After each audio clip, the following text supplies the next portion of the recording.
Good morning, good afternoon, and good evening all around the world, and welcome to the WFTGA 2020 Association Journey. And with this, I would like to introduce my name. My name is Manu Del Rosario, and I am part of the executive board of the WFTGA. And I would like to send our gratitude to all of you, our fellow tourist guides around the world, for staying with us for the past 3 days, for from learning to each other and from hearing and being inspired of the journey that we have gone through for the first 9 months of or almost 10 months of the 2020. And with that, of course, we would like to acknowledge first our presenters for today, and let me call them by their association's name. To begin with, we welcome and thank Association of Regional Guides of Slovenia. We would like to say thank you also to London's Association of Professional Tourist Guides, German National Tourist Guides Association, Aydin Chamber of Tour Guides. We would like to thank the National Federation of Tourist Guides Associations USA, the Society of Tourist Guides Singapore, Cyprus Tourist Guide Association, and last but not the least, we would like to say our gratitude to Panhellenic Federation of Tourist Guides for all of you being with us today. No matter what time zone do we have, we still are in unity to learn and be inspired from each other. But of course, this won't be possible without the initiative of the World Federation of Tourist Guides Association Executive Board. So we would like to acknowledge, of course, the president of the WFTGA, Alushca Ritchie. And Thank we you, would Manu. like to thank you, Alushka, and it's so nice to see you and meet you virtually again. And of course, also my fellow executive board member in the WFTGA and seated as the training head division, we have on board as well Miss Viola Luis. Hi, Viola. And Everybody. yes, hi everyone. Hi Viola. And of course, we would like to say thank you in advance to our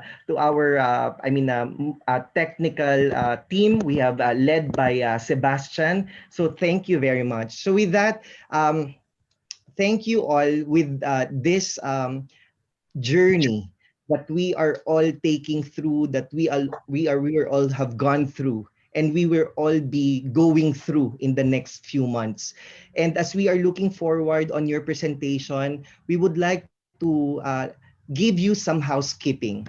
Of course, for our presenters, we would like to maximize our time being together, as time is very much precious for all of us. So we are allocating 12 minutes per association for them to present or for you to present your journey, so that we will be our mind will be sparkled with so much inspiration.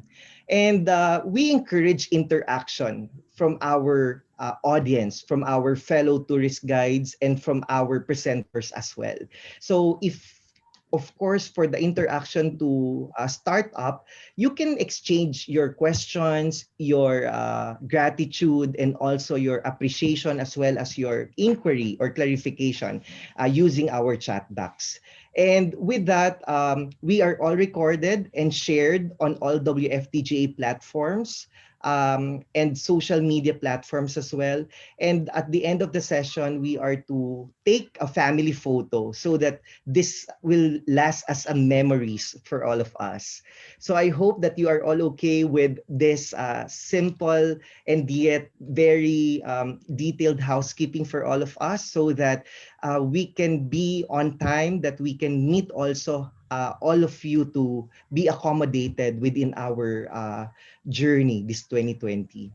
And of course, this has been an opportunity for the WFTGA, specifically both all our fellow tourist guides around the world, specifically you, our WFTGA association members, to share your challenges that you have faced this year, from your association, from individuality, and your membership's point of view. It will be a very good learning journey, so that we can be we can be inspired of how you were able to pivot and how you were able to shift from these challenges, ending it with something positive.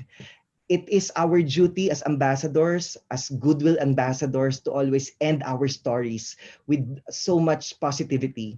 And it is also an opportunity for us to be able to share these success stories.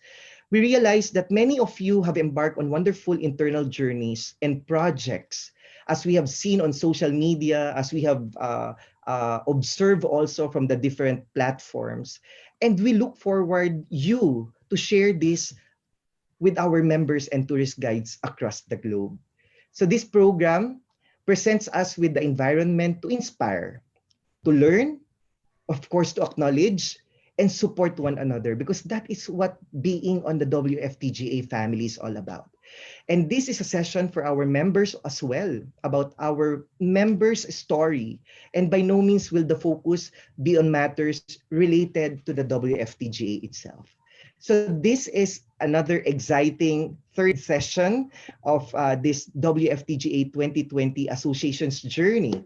And with that, of course, we would like to acknowledge as well all our viewers around the world. So please stay with us for the rest of our presenters for today. So for you to get also, and for you to learn as well, to grow as a person, as an association, and for us to start to move forward towards how we are all looking forward towards the recovery, towards the resiliency, so that we will all become the better version of the tourist guides around the world. So I hope that the purpose of why we are all here together, gathered today, are clear for us to better understand and better to look forward for what these presentations and presenters from the different associations will be sharing with all of us.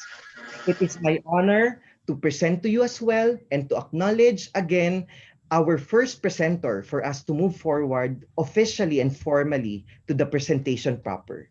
So as I am reading and as I saw the session during the past 2 days, it was very enriching. And for today, another exciting journey, because we have from the Association of the Regional Guides of Slovenia, or ARGOS, and to be presented by, of course, our fellow colleague Nina, her and their journey this 2020. So Miss Nina, can I call you on board? Yes. Hello, everybody, everyone. I'm one warm welcome from Slovenia. We have a nice weather and everything is ready that we start our journey. So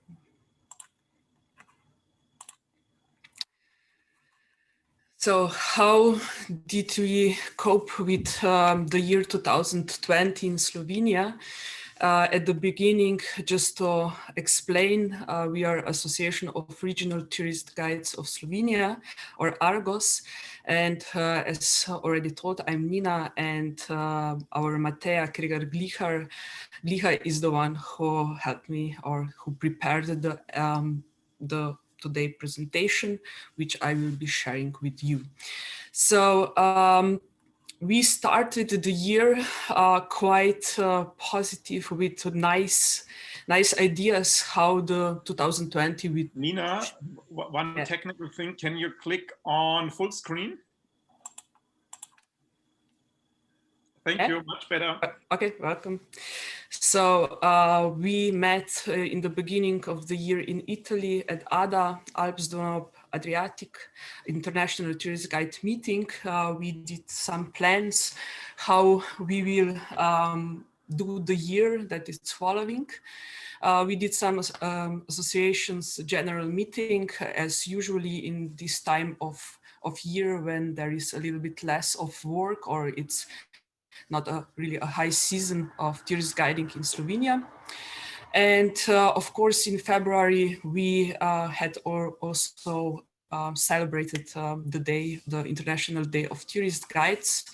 We did over 60 tours all around Slovenia. We organized guiding tours also for partners as well. And we had really an excellent media coverage in this year. So it was really like a boom.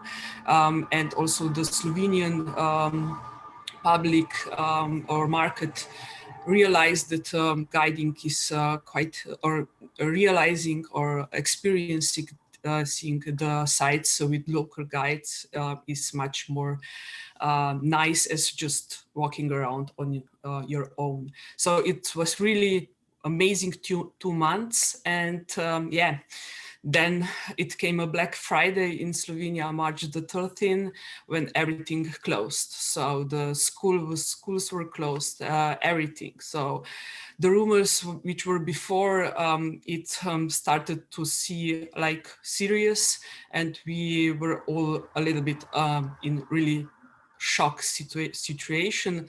At the beginning, we didn't really believe how serious the situation is, but at the end, yeah, it showed up. It lasts already several months, and we don't know how long it will last. We just started with writing some letters to ministry regarding our situation, and somehow we got some support. So in March, we got a support. So the freelancer, we got a support from 350 euros for March, and then for April and May, like 1,100 euros. From that one is like 700 to universal basic income, and the rest goes for insurance.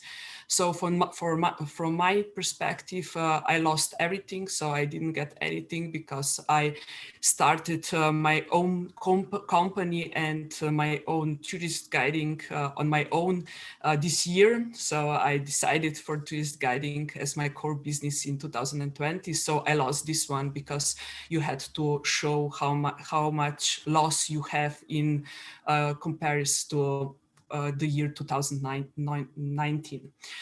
So we somehow in April started our virtual coffees, so we get to know better with Zoom and all kind of technology to meet, to talk to each other, to encourage each other. And we started more focusing on social media, so Facebook and Instagram. We wanted to be presented, we wanted to be there, not that everyone forget about us. Also, our web page got a new look, and we were supporting also or participating in those things as well.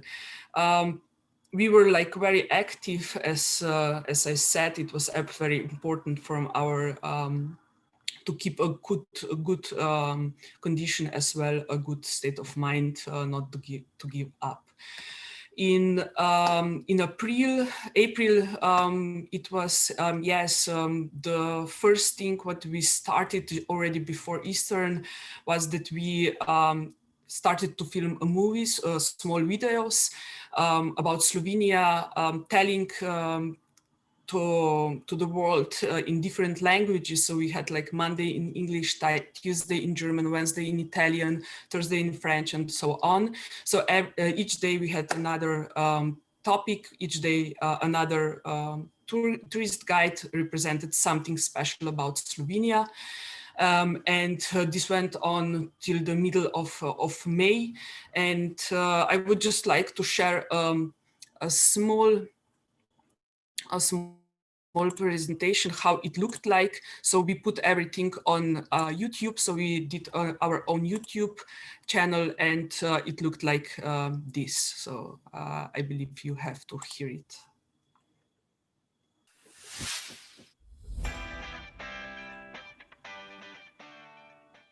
Hello and welcome to Association of Regional Tourist Guides of Slovenia channel. My name is Irina Cerar and I'm one of the local guides with the association. With the current COVID-19 situation, our lives have changed drastically, with most of us being cooped up at home, a very unusual situation indeed. We, tourist guides, are used to spending time outdoors, surrounded with people. We are used to taking our guests to fascinating destinations, showing them sights and attractions. We are used to the best office window. But these days, you will find us indoors. You will find me in my office. But I believe every cloud has a silver lining. So, since we cannot take you and show you the delights of Slovenia in person, we have come up with this channel, and so we can bring Slovenia to you, to your homes. Every Monday in the coming weeks, We will be sharing interesting information, sights and insights from across the country, and we would be delighted if you could join us. Now, also, Easter is coming up, so I would like to show you these lovely Easter bundles. We call them butarice, B-U-T-A-R-C-E. They are an integral part of Easter traditions here in Slovenia. As a matter of fact, they have become a symbol of Palm Sunday. These festive bundles can be made of different materials, such as olive tree branches, springtime flowers, and these, which I'm holding in my hand, are made of brightly colored dried wood shavings. This one also has a little bit of greenery in it. Now, these are unique to the... So just to get a little bit of feeling what we did, more of those videos you can watch on our YouTube channel. So there were a lot of them about different topics.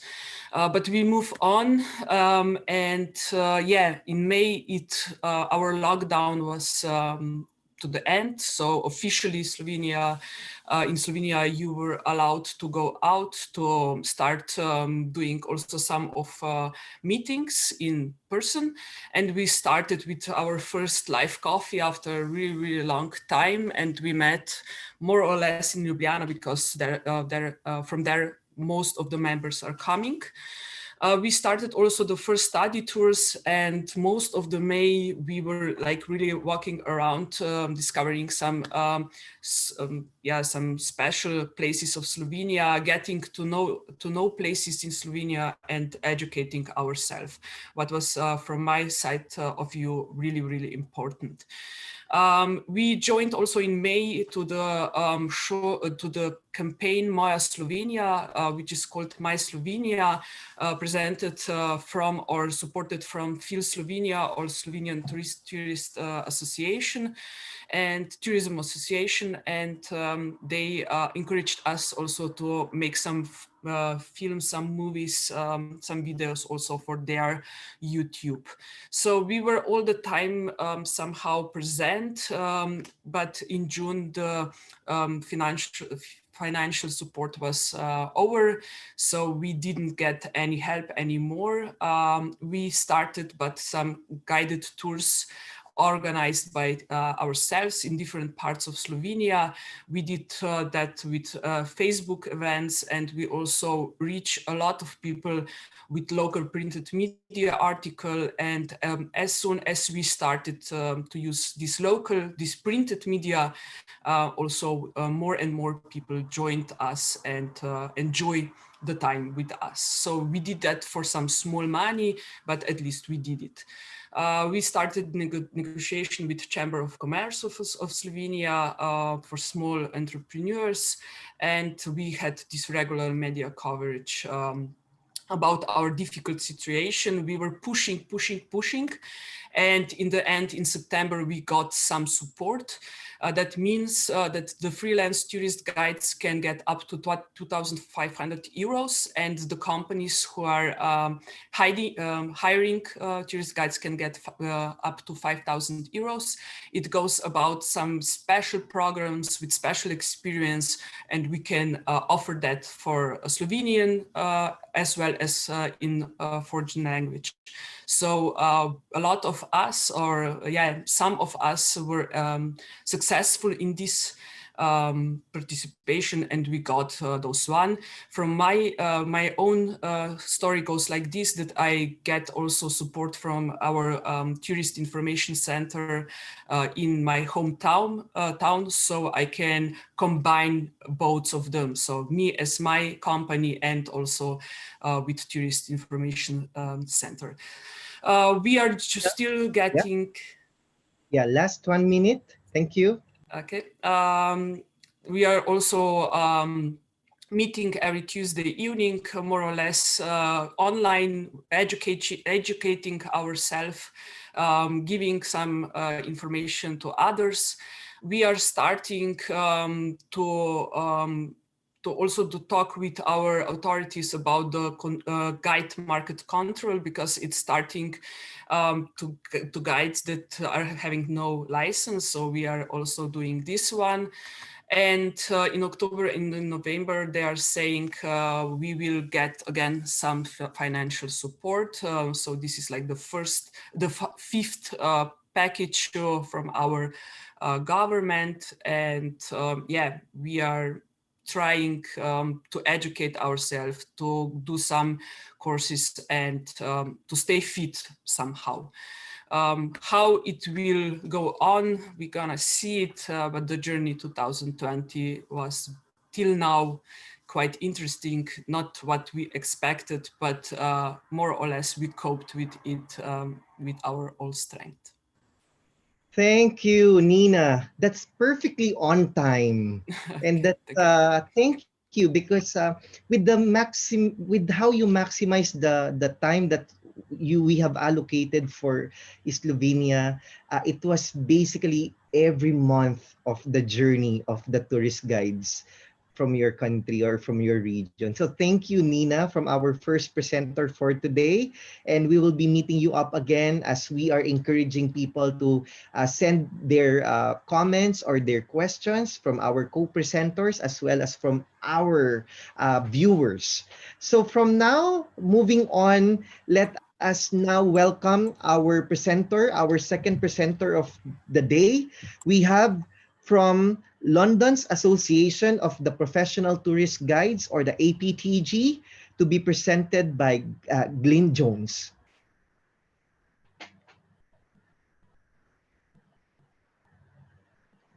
Glyn, you can unmute your microphone, please. There we go. I'm speaking to you from the outskirts of London, and as the leaves turn brown and they sweep down the Mall, as someone was showing us yesterday, an empty Buckingham Palace, where normally at 11 o'clock you would see thousands of people watching the changing of the guard, and there was no one about. We started our lockdown came in on the 23rd of March. We were greeted with sort of a series of cancellations and then the formal lockdown. Immediately, the organisations of London and Britain got together as a task force, so the European, the tourism task force, getting together like-minded organisations. We have so London, the APTG covers London. It has 540 members. In fact, this year the membership has increased by about 40 members, as partly through to the support it's been giving to its membership. It's sister organisations of the Guild of Tourist Guides, or the Guild of British Tourist Guides, linked in with Scottish Tourist Guides, and I believe the Welsh wants to join the World Federation, and they're doing some talk around that. So the task force got together and started lobbying government, lobbying the Department of Media, Culture and Sport, trying to recognise the fact that tourism is an important factor and was being severely affected, along with the sort of the various different aspects of the industry. So media interviews, lobbying the government were offering self-employed grants. So depending on your grant status, certain people feel self-employed support. These were grants without loans and based on your income from the year before. Not many. Then there were a few guides that fell out of that. Some who have limited companies and draw an annual fee from it, they were excluded. And with excluded UK, as a number of tourist guides are a membership of, and as we speak, there's a demonstration on its way down to the Houses of Parliament to coincide with Boris Johnson's question time today, to highlight the fact that there are a number of tourist guides and associate industries that fall out of the income support that is, or the universal credit that is provided, the bounce back loans that were provided or were offered to trading companies. They were based on 25% of your turnover, so a basic loan. And we understand that loan period is going to be given, was initially a 5-year payback period, is now going to be a 10-year period. So media interviews, checking with our insurance to see how we were covered with what our liability was around COVID under lockdown. And then we gathered together fairly rapidly to discuss. The APTG has a discussion each year on fees. Quite heated discussion takes place, and then a ballot. This went through in its record time, and it's been agreed that we will, along with, I believe, a number of organisations, that there will be a freeze on fees this year, so they will remain at the same as at 2020. So fees, debate, ballot, and that's remaining the same. So together, what do? We were in lockdown. We were confined for about 3 months. So lockdown learning began in different ways. One, APTG and the Guild got together a series of lectures, about 42 of them in all, and currently still ongoing. And that was the guides signed up, and that was offered purely to guides as a so with a £30 subscription for the full term. You had full access to the guides either online as they took place, or recordings of those lectures. That raised £20,000, of which the guides were paid a fee for presenting the tour, the virtual tour was effectively what it was. And the rest went to charities. That was the Guides Benevolent Fund and Go Make It Happen, which was a charity set up to support young guides who are or young people wanting to come into the industry but can't necessarily afford the time or the can't afford the fees to train. UK Tours Online, we're a group of guides who have been offering for around about £10 per tour, a reasonably successful program ongoing. That's exclusively guides offering as a cohort a series of guides. Then was the free, I use the term carefully when I say free tours, and I know that is a bone of contention with it, but we were offering virtual tours free of charge as part of the open house program. There is a in September there is an organization called Open House. It attracts it allows build office buildings like Scotland Yard. I've been inside the Foreign Office, government buildings that open their doors for one day of the year or one weekend of the year. Obviously, they had difficulties this year, so we 32 guides, sorry, a number of guides took part in the series of tours that a number of virtual tours of the buildings. The idea with that is it promotes the idea of blue badge guides and guiding. COVID Ready, Visit Britain had come up with a basically series of risk assessments. If you work on the if you with the principle that yes, lockdown was released, it's now we're in our sort of tentative, 3/4 of the country appears to be in lockdown at the moment. Obviously a change of plan, but those that are the risk assessment for each tour that you run, looking at what safety measures since lockdown was released in early July, we were allowed to gather in groups of 30 for guided tours. We were initially put under the sort of hospitality sections, but the government guidelines have now given tour guides a specific remit to, if we are in at the moment, you are not allowed to gather in groups of more than 6 unless you're on a guided tour or for educational purposes. We kind of cover both parts. I've had one tour with a Danish school that was already on its way over and we had a sort of but the risk assessment went in as long as people, and the new guidelines are those 30 have to split into 5 subgroups. So as part of that, we took part in the trials for voice activated transmitters.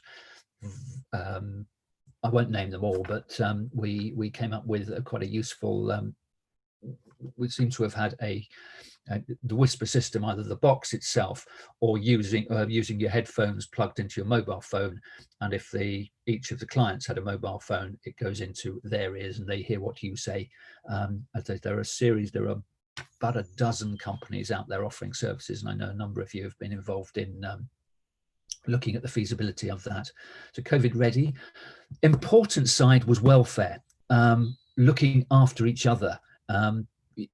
And that has been partly through the lectures, but partly London itself is split into 32 boroughs, and not a volunteer from each of those 32 boroughs stood up and said they would look after their local people, or would be a point of contact, and just checking in and seeing how people are. So friendship networks, obviously the 32 volunteers, and the occasional picnic. When we were allowed to gather, groups have been gathering quite successfully out in Hyde Park, and we were lucky with the summer weather. So we have been gathering there, enhancing the skills, offering skills. The next stage, obviously we've lost our summer. October now is the kind of the end of the tourism season in England until the Christmas period. My own format, if I look 3 months ahead, doesn't appear we're having a Christmas period this year. So we're looking at advertising what skills people can offer: decorating, illustration, photography lessons. In addition to that, the publicity, we've upgraded our website. We're now offering a video in Spanish, and we have a French page. Guidelines magazine, that is a magazine that is published through our union, Unite. The APTG is associated with with one of the trade unions, and that does a little bit of a funding, allows us some publicity. So we were able to send out a monthly newsletter. That's news, comment, obviously one of the letters page. So we're currently discussing tattoos and the like, and what that's the current bone of contention. So in essence, we are looking ahead at the new world. We're looking at how we can guide wearing masks, wearing visors, using audio guides. That's the future of the immediate future of guiding. We're looking at virtual tours and continuing a program of virtual tours and increasing our knowledge. We are looking forward to the future. And it will remain through our winter as to see how we get on with that. But we're here, we're ready to go, and London is open, as they say. Thank you, Glyn. You know, Glyn, as I personally have also got into your website, people are now commenting on the chat box, as we will get them a little later, about how you brought us to London, how you brought us to your country, to your city. And thank you, because looking ahead and being on the future of tour guiding, it tells us that there is tomorrow waiting for us, and with this tomorrow is a better tomorrow. So thank you, Glyn, for this wonderful sharing of your journey from the APTG this 2020. So we'll see some of you, most of you, because we will be entertaining some questions relative to your presentation. So again, thank you very much. And as we move on to our third presenters for today, another exciting story is waiting from us from the German National Tourist Guides Association, to be delivered by none other than Maren Richter. Okay, hello to everybody. My name is Maren. I'm from the National Association of Germany. I'm the president, the second year now. And yes, I hope we have a good future together. And now I will share my presentation. Wait a second.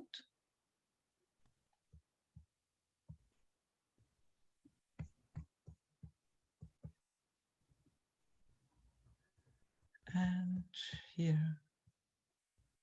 Okay, it's okay. Everybody can see it. Is it okay? Yeah, Yes. it's okay. It's okay, perfect. Okay, the National Association, you can see a virtual background behind me. It's a screenshot from our homepage if you want to have more information. The National Association of Tourist Guides in Germany is an umbrella organization. We have 240 local associations all over in Germany. And so we are altogether 7,400 tourist guides. And what is special, in Germany, you don't need a qualification. It's not a regulated country. Everyone can be a guide. But in our association, only qualified guides are allowed. Everyone has a qualification. Our head office is in Nuremberg. It's in Bavaria with 2 employees. Our association was founded 1994. We are a member of the FEG and WFTGA and other big tourism organizations. And we have a good service for our members, I think, professional liability insurance, for example, certification, tax info service, special magazine, Cicerone twice a year, organization of the International Tourist Guide Day, and so on. This is a picture of the history. It's our board with our employees, 1st of March in Bavaria. And what makes this picture so special, it was our last meeting without social distancing. I hope this will be our future again. This was our last big meeting. It was in Bavaria. And at the end of this meeting, the message was came over that the International Tourism Fair in Berlin was cancelled. And we had a good luck. There wasn't any infection in Bavaria, but it was just when the COVID-19 came to Germany. Tourism in Germany is a special thing. Perhaps you know, Germany consists of 16 federal states. You can see the red point at the red head, at the red side. It's the capital, Berlin. It is located in the federal state Brandenburg. And the tourism is very different. It is mostly to the coast and the north of Germany. It is in the southwest of Germany, Bavaria and so on. And the big cities, Berlin, Hamburg, Dresden, and so on. And there are people saying tourism is not so important in Germany, it's more the industry and so on, but that's not the case. 3 million people provide services in tourism. That's up to 7% of Germany's workforce. And so it's very important. The high season beginning in April, ending September, October. And we expected a very good season, 2020, but then this news came on the March 11th, the WHO declared COVID-19 a pandemic, a complete stop before the season started. Yesterday, we heard one, it was the end of the season. I believe it was Costa Rica. It's a different situation. Here it was before the season began. It was a complete stop. But we had a good message of the German Federal Minister of Economy, Mr. Altmaier. He said, we don't let anyone alone at the end of March 2020. And we heard that he promised 50 billion euro for support help. We were deeply impressed. And we didn't, we believed this. This is the homepage of the Ministry of Economy. Soforthilfe, that means immediate support. But then we learned it's not only the Minister of Economy, we have another Minister of Finances, and he doesn't like to spend money. And so we have two different views. The Minister of Economy, he promised money, but the Finance Minister, he doesn't like to spend the money. And so it was a complicated situation. It was so complicated to apply for the immediate help that up to now, I believe more than 37 billion is already in the ministry. The principle was for freelancers, they can apply for compensation for immediate help, but only for the running costs of their office. And as all of you know, freelancers, tourist guides, they don't have an office which is very expensive. They have only low running costs. But for the living, freelancers, they had to apply for social welfare. And first, they have to live on their savings. And I showed you this picture. It is a different thing. The federal states have different governments. Each federal state has a capital and a government, and the policy is very, very different. In culture, in education, and in tourism, the countries, the federal states are responsible, not the federal capital, Berlin. So we had different situations in each federal state. So for me, I live next to Berlin. It's very difficult to know what the situation is in Bavaria, in Lower Saxony, and so on. I have the information, but it's a complicated situation with the 16 federal states. What did the BVGD do? We intensified the cooperation with other players, for example, the German Tourism Board, with the tour managers and others. We were seeking for information. For example, this man, the CEO from the German Tourism Association, he was very helpful. We picked up information, we shared it with the members, newsletters, infos to taxes, and all of this. We had many Zoom conferences with people from the tourism. We wrote official letters, and it was always the same issue that we as solo entrepreneurs, as freelancers, we need compensation for the missing income and the option to spend this for the living and not only for the working expenses. We made press releases, we had talks with politicians. For example, the man in the middle, he is the official, he's responsible for tourism in the capital. We talked with members of the opposition because, as you know, it's very different to talk to the parties of the government than to the politicians of the opposition. And we asked our members to sign petitions, successful. We made a concept how guided tours are possible in these times to support the restart of the tourism. And this guideline, how to pay, how to meet, how to keep distance, and so on, we sent this to all tourism organizations, and it was a great success because we supported them. We organized a digital training course for audio systems, so it could be possible to have social distance by guided tours. It was done by Sebastian Frankenberger, and I can recommend this seminar very much. We intensified our social media activities with our Facebook pages. We published the offers of our members with short videos to increase the range. And then we took part in demonstrations in June 2020. This was a demonstration of the whole tourism. And here you can see the president of the Berlin Guide Association, and I'm the second one. And we demonstrated for restart and for financial compensation. More demonstration in September in Berlin. This was the motto Alarm Level Red. And the situation now in Germany is very multifaceted. Some guides look for other jobs, for example, teacher and so on. Others, they had a successful restart. In some countries, it's possible in some areas.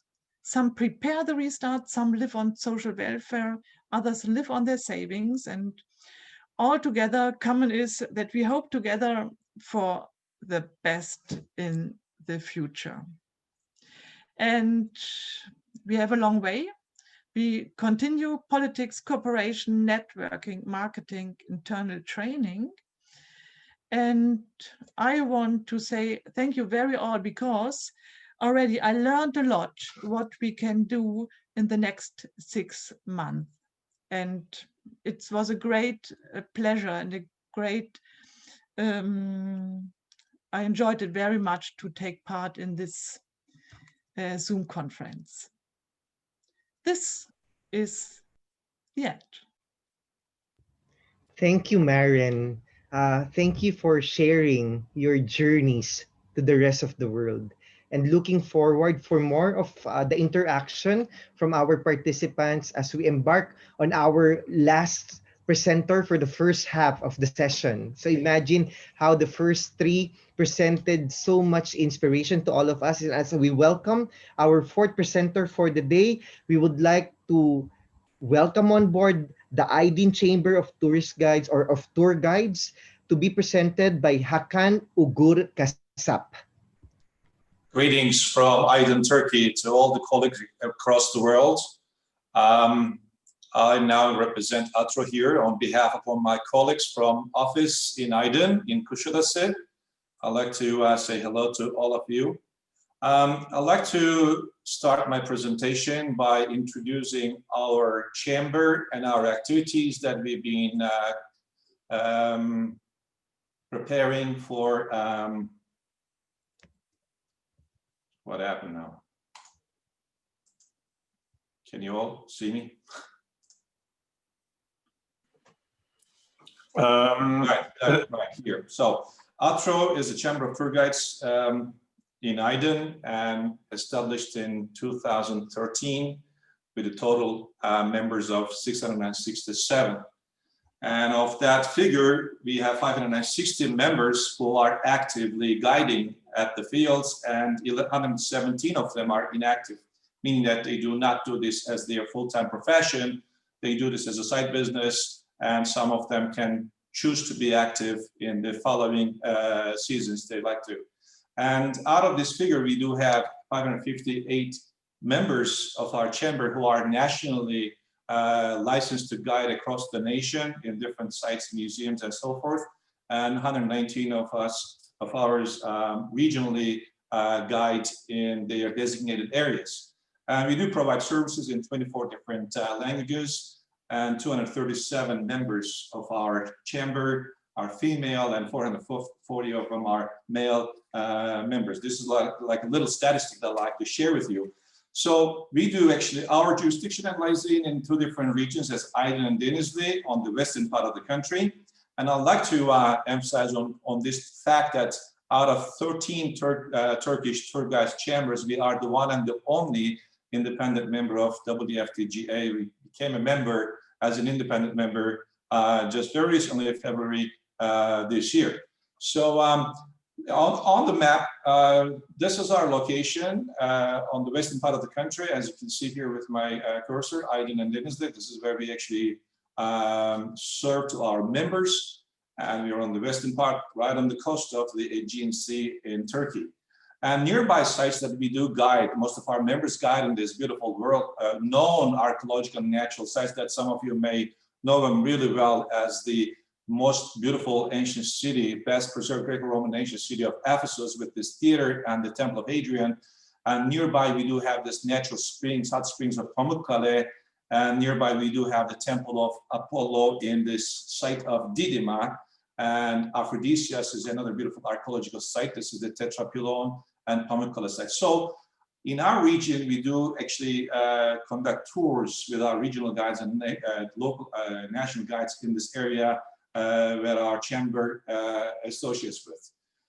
In our city, we do have one of the most advanced cruise ports, which is a main hub for most of the cruise lines of the Aegean and the Mediterranean cruises. So these photos may give you an idea about how many cruise ships would call into our ports. So in the previous years, most of our guides work for the cruise lines, cruise companies, sub-agencies, anyone who will do tours for the cruise passengers to nearby city of Ephesus and to other archaeological sites and sites of interest.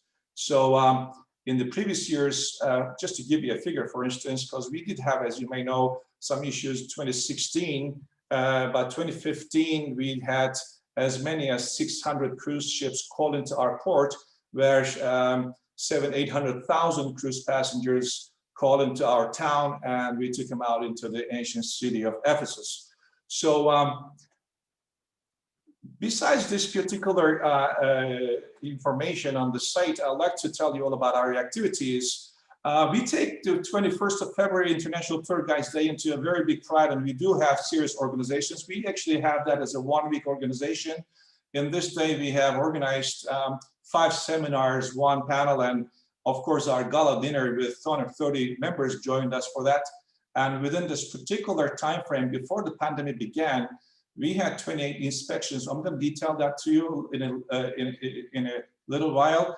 12 meetings, 15 seminars and panels, 3 educational tours, 6 trekking and hiking programs, 9 official and corporate consultations. Most of these corporate and official consultations were regarding possible grants and loans and possible financial support to our members who had lost their incomes due to the fact of C-19.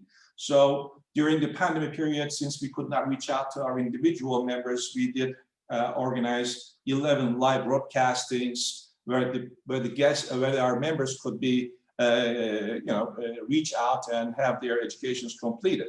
So as ATRO, we also had very proudly played an important role in an EU project last year. Here are the mayor of Romanian city of Sinaia and our mayor and our board members. We took a place in Romania to contribute our experiences and know-how in order to strengthen twin sister city associations, as well as to be able to conduct sustainable tourism in the sites. And 2 of our professors of the university in our city also joined us to share their most valued experiences and information. So these are my colleagues, ladies and gentlemen. Last 21st of February, we had our gala dinner of International Tourist Guides Day, and in our city we do have a university of tourism, faculty of tourism, with the tour guiding department. So these are all the guides in the university, students, new students, and on that particular week of National Tour Guides, International Tour Guides Day, we take many professionals into our program. So they share their experiences, and we give a lot of seminars, conferences, and beautiful details that we share with our students and future candidates, I shall say, who may experience our experiences as well. So some of the tours we conduct along with this particular organization for nature walkings and archaeology in the nearby side of Ephesus, because as you may know, we all have to keep up with the latest information of the excavations. During the pandemic periods where the news came down to be the black news after 11th of March this year, because that's when the Ministry of Health announced the first casualty of Corona. And we started then broadcasting live seminars, live stream seminars, as well as many different conferences with officials and with the professionals in our field. I wanted to show you this because this is the picture of our port here. You can follow my cursor. This is an empty port we're facing to after March this year, where it used to be a very active, full of cruise ships and lively with a lot of passengers. And these are the pictures of Ephesus, which is left all alone without many people. For a very long time during the pandemic restrictions, museums were closed down as well for better precautions. So normalization began after June, especially with our national holidays. A lot of the Turkish people started traveling nationally, and then we started conducting national tours, meaning that the Turkish people travel to different archaeological sites or the sites of interest. And our association here, along with the cooperation of TUREP, Turkish Guides Union, and the Turkish Travel Agencies Association, we do have the team of inspectors. What we do here, like you see here on the left top corner picture, our colleague and the police officer, we do inspect tour coaches. What I mean by that is that all the tour coaches may comply with the restrictions, disinfection, seat assignment, and of course the tour guides will have to have their official documents, and they also have to have a certification, which is what you see next here. It's an obligation for a tour guide to complete a training of pandemic, that each tour guide will have to have one of these. That means that this particular certificate designates this tour guide to be an authority on his tour of his group.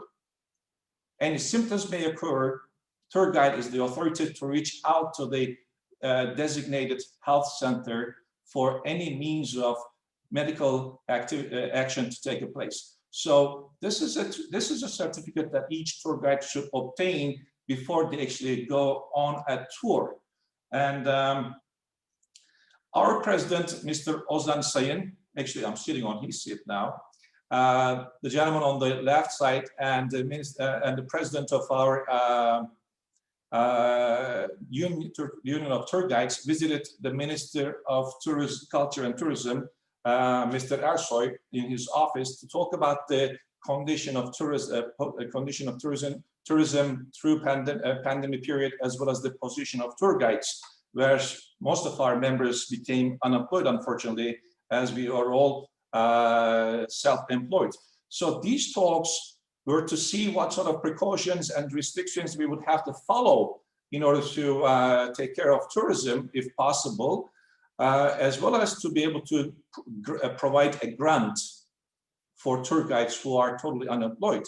And unfortunately, grant was not granted and loan was given. So a small number of guides were, they actually applied for it, and a very small figure being given as a loan with a long-term installment to our members. Obviously, this was not very efficient enough for quite a large number of tour guides who are now being unemployed in the industry. So in order to convey our word further into official government and the state officials, to be our voice, to be our voice in the state, to allow our voice to be heard in the state departments, important officials visited. Two of the members of the... Sorry. Yeah, last 1 minute. Thank you. Thank you. Thank you, Manu. Ministers visited, members of parliament visited, our mayor visited us so that they could convey our message to further details and to bring safe traveling into the agenda of people. And we prepared, of course, social awareness. We prepared small footages of our sites guiding with different sites that would bring people into understanding how important it is to take a guide into archaeological site, and they are going to be in charge of the possible measures to create a hygienic condition for touring. So I hope that the future will be brighter for us, and I thank you so very much for attending and greetings from Turkey once again. Thank you, Hakan. So appreciation to the first 4 presenters of today, and these 4 presenters have enriched our minds to be inspired of what they have gone through. So with this first half of the first presentations, or the first half of the first 4 presenters for today, we would like to encourage our co-presenters on the meeting room as well. If you have some questions, or if you have some inquiry or comments or voices as well, if you can just let us know, please feel free to ask questions. Of course, these are all highly appreciated from all our co-presenters. If yes, Maren?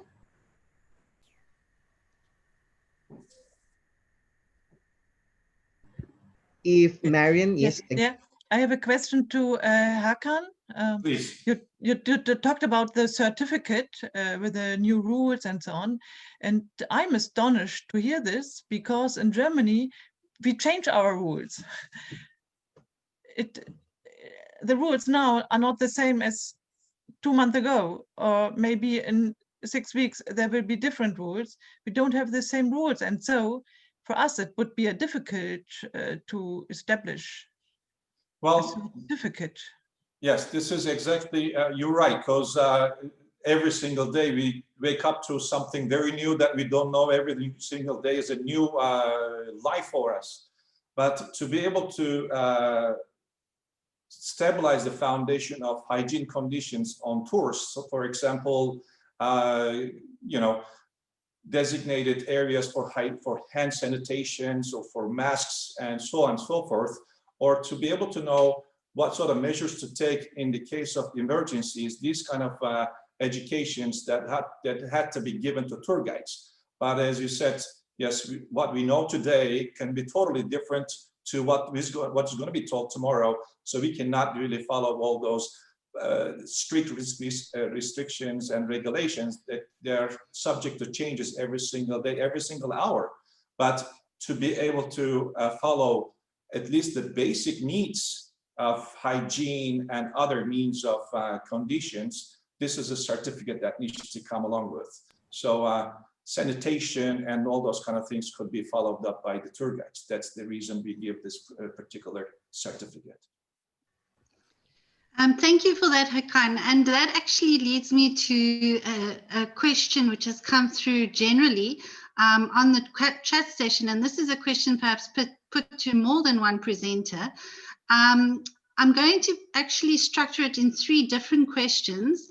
Some of you have actually put this in your presentation already and spoken about this. And over the last 2 days, I know some of the presenters covered this. But basically, you mentioned that you have to stick to some of the protocols in place for health. So the question that came through is, do you have protocols, COVID-related protocols in your respective countries right now that you are having to use when guiding? This leads me on to the second part of the question. When you do have your groups that you are taking around, do you have to register their data?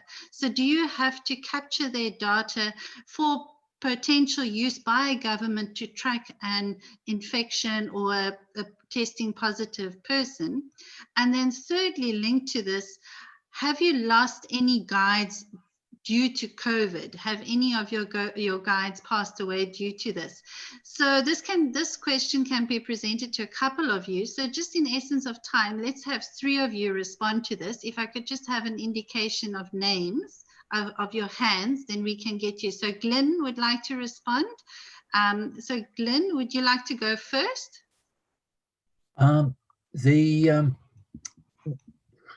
Yes, we have lost guides. Whether it was down to COVID or not was, it's been about 1 a month. Close friend of mine died, but he contracted cancer. It was diagnosed early in lockdown, and a number of the wrong. I'm trying to pick the polite word. Seasoned guides.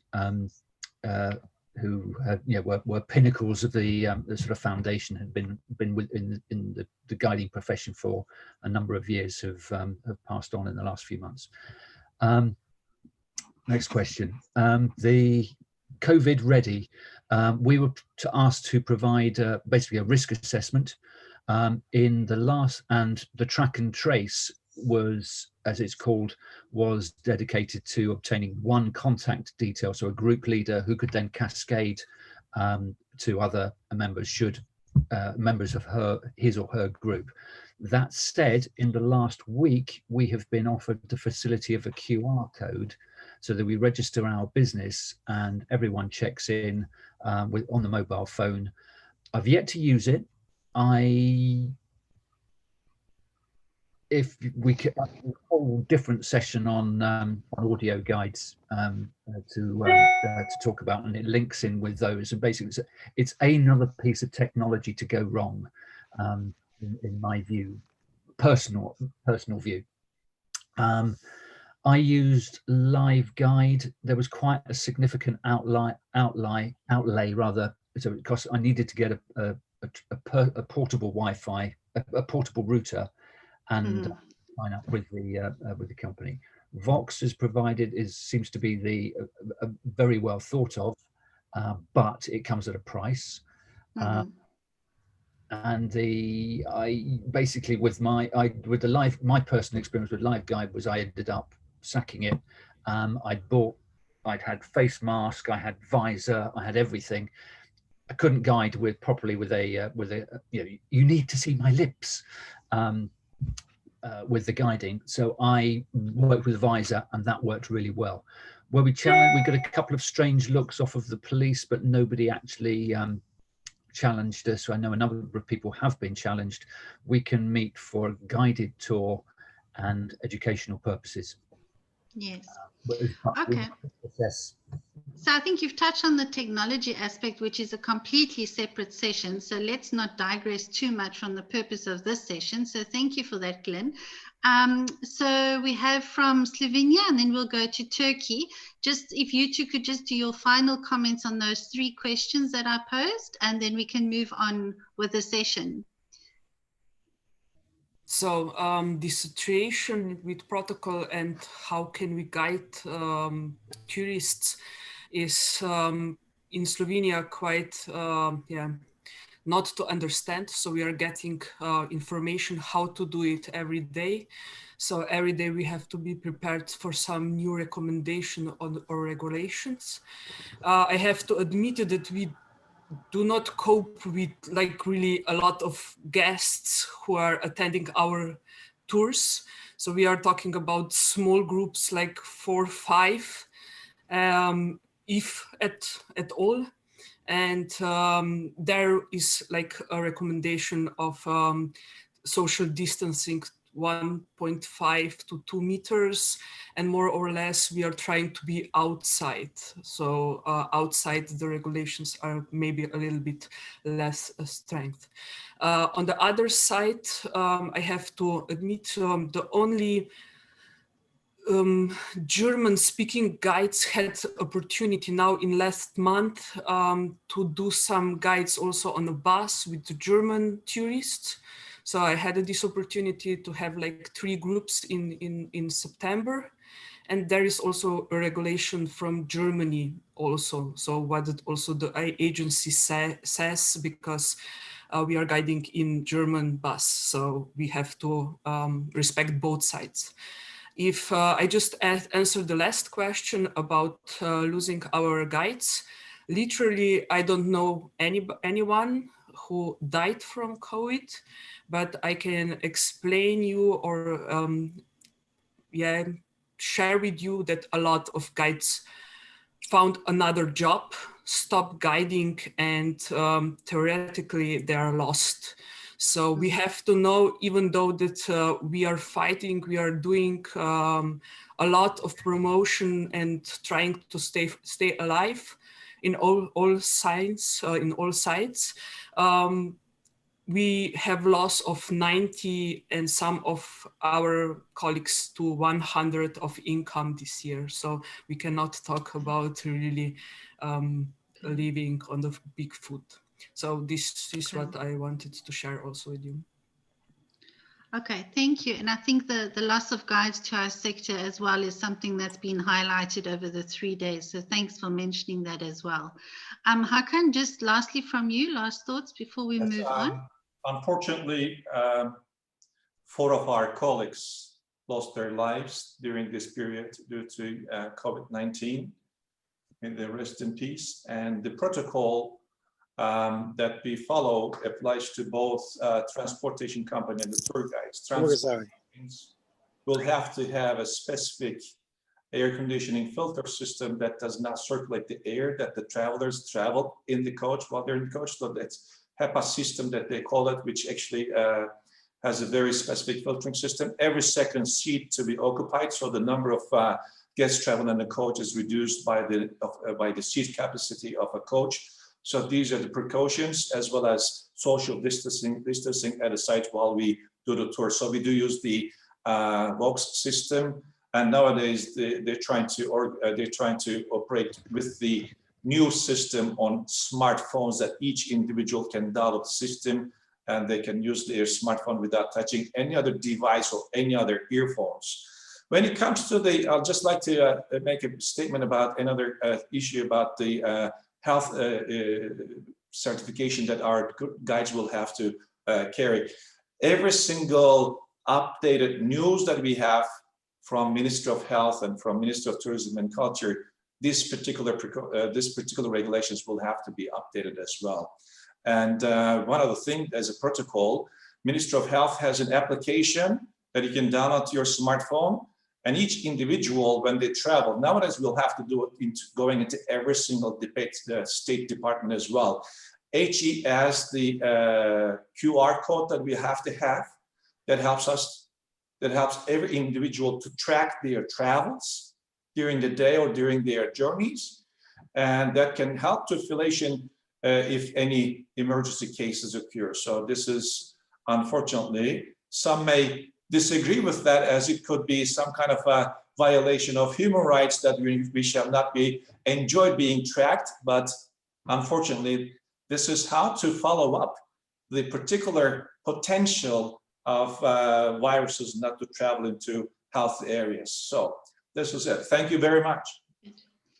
Thank you for that, Hakan. And you've definitely highlighted some potential challenges we will face with regards to privacy issues and how we capture the data of our tourists as well.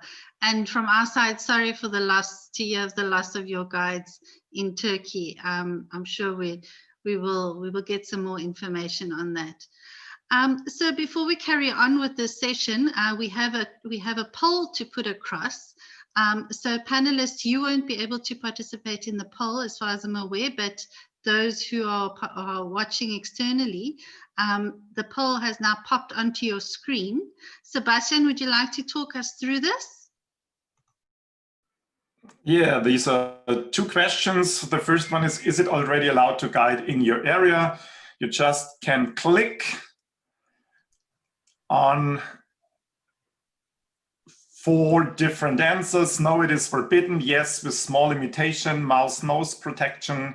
Yes, with rigorous limitation, small group size, safely distance, or yes, like usual in 2019. And the second question is about how much do you depend on guiding on the income, full-time only income, full-time more than 50% of my income, part-time less than 30% of my income, only a hobby from time to time, or not an active guide, only an interested listener. We will see the results in a few seconds. So far, we have 20 of the 34 attendees have answered, have voted. Give 10 more seconds and then we show the results. Great, thank you. Let's give that a few seconds and then we look forward to seeing the results. And then Ellen, you will be up next, so you can start preparing. So, and here are the results coming. So you see 73% answered with smaller group size, with distance they are allowed to guide. And over 50% have the guiding job as a full-time job. That's amazing. And only a hobby, only one. So it is important for the attendees what you are talking today. Thank you. Thank you for that summary, Sebastian. And we'll also share that with the rest of our members who were unable to attend today. So we have some further questions, but what we'll do is keep those for the end of the session, as we'd like to move on with the rest of the presentations, and we'll then summarize at the end and questions. So Manu, over to you. Thank you, Alushca. And now, excited and as well on the second half of the presentations, we still have 4 more associations to present their journeys, and we are welcoming on board the National Federation of Tourist Guide Associations USA, NFTGA-USA, to be presented by Ellen Malasky. Come on.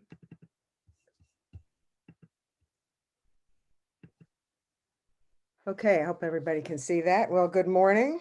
I say good morning because it's 7:15 in the morning here. So greetings from Washington, D.C. I am Ellen Malasky. I'm the president of the National Federation of Tourist Guide Associations. We are an umbrella association like some others. We have 21 individual, they're all volunteer associations across the country. And of the 21 of us, some are very active, some are very large. If you're in DC, I think you had a talk the other day from New York. We have in DC, we have over 450 guides that belong to the Guild of Tour Guides. Some of the associations have less than 20. So it all depends upon, you know, where you are in the country, how large the different associations are. Among us, what do? We share information among us. We give ideas. We do some seminars and things. I'll talk about this a little bit later. We do try to raise the visibility of the tour guide within the U.S.